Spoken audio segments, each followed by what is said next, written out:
Hello, I'm John Adams, editor of Digital Photo, and welcome to this video lesson which is all about how to add your signature to one of your pictures.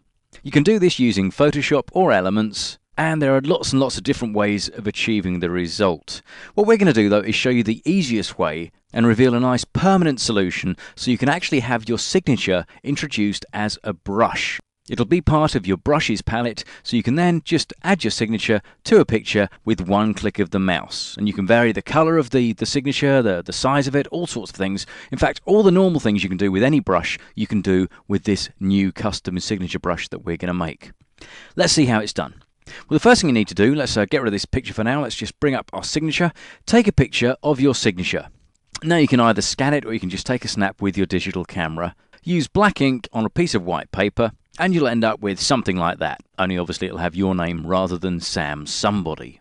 What we want to do though is make sure that the background is pure white and the signature is pure black. So to achieve that, we're going to open the Levels palette. Now it doesn't matter whether you've got Photoshop or Elements, all you need to do is hit Ctrl and L once you've got your signature on screen, and you'll have the Levels palette pop up. Now we can see here these sliders. This is the black point slider at the left, this is the white point slider over on the right. And to get the white, we need to move this slider inwards to meet the graph. So we just move it across and you can see that the background area on the signature going progressively more and more white.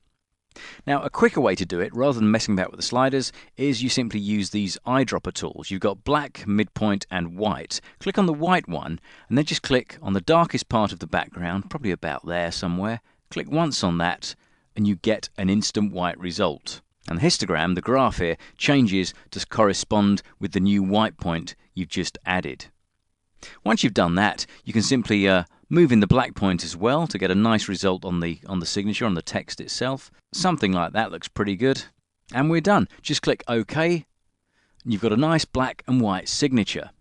Now the next job, we need to make a selection, a really tight selection using the rectangular marquee tool.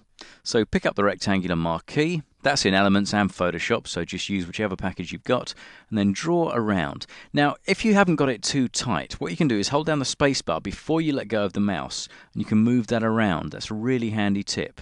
Then release the spacebar, and you can carry on resizing. So we've got that pretty tight to the left edge and to the top. We'll just come in on the right edge, get the little flourish at the bottom there in as well. That's all of our signature contained in one tight selection. Once you've done that, you need to pop up to the Edit menu and choose Define Brush Preset. It's called that in Photoshop in the full version, but it's called just Define Brush in Elements. So pick the right one depending on the software you're using, click on that, and you'll get a brush name dialog box pop up on screen. You've got a little preview image and the pixel dimensions of it as well, so we know it's 1385 wide. Pretty big brush actually. Now we'll give it a name which makes sense, so we're going to call it Signature. There we go, and then we just click OK. Now that's as complicated as it gets. That's the job done. We can now close down this signature file because we've done our job. We don't need to save that. Close that down, and now let's take a look at our brushes. Click on the brush icon in the toolbox, and then go up to the brush preset picker. Click on the downward facing arrow, and we can't see anything there, but if we scroll down to the bottom of the list, there it is, Sam Somebody 1385. If we click on that, there's our signature. Now that looks rather large at the moment, but because it's a brush now, we can change the size of it to anything we see fit.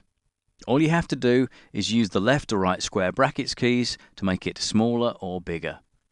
And there we can, I guess something around that size looks about right. We've taken it down to 700 pixels, and then we just need to click on the image. We need to set up some colors first. You just need to use the foreground color. That's where the brushes are imported from. So you can click on that and set any color you like. Let's just go for a red for the time being. Set a nice bright red. Click OK. We have red now as our foreground color. And if we just increase our opacity, get that up to 100%, mode normal, flow normal there at 100%.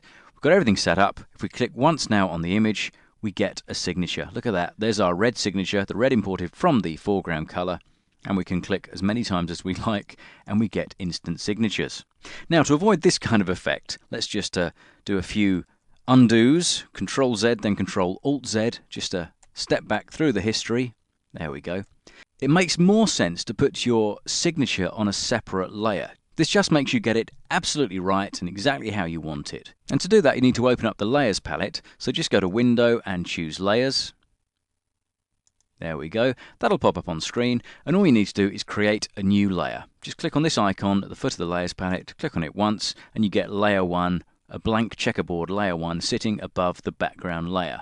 All we need to do now, let's move that to one side a little bit, is we just click in the normal way, and that gives us our signature on a separate layer. We can now switch it on and off, and of course, more importantly, we can select the Move tool and we can move it around to really fine-tune the position of it. And you can also use the cursor keys, the arrow keys on the keyboard, to do the same thing. If you want to move them in big increments of 10 pixels at a time, hold down Shift, and if you want to move them 1 pixel at a time, just use the keys on their own. Now, if we don't like the color, of course we can change it. You could do that using the hue saturation palette with the separate layer, or indeed, you can just use your brush again. We can get rid of that one we've made. Let's just make a selection of it. There we go, and then hit the backspace key to get rid of it. Instead of using this red color we've preset, we can in fact choose white as the foreground color, or indeed black. Switch across to white there using the double-headed arrow.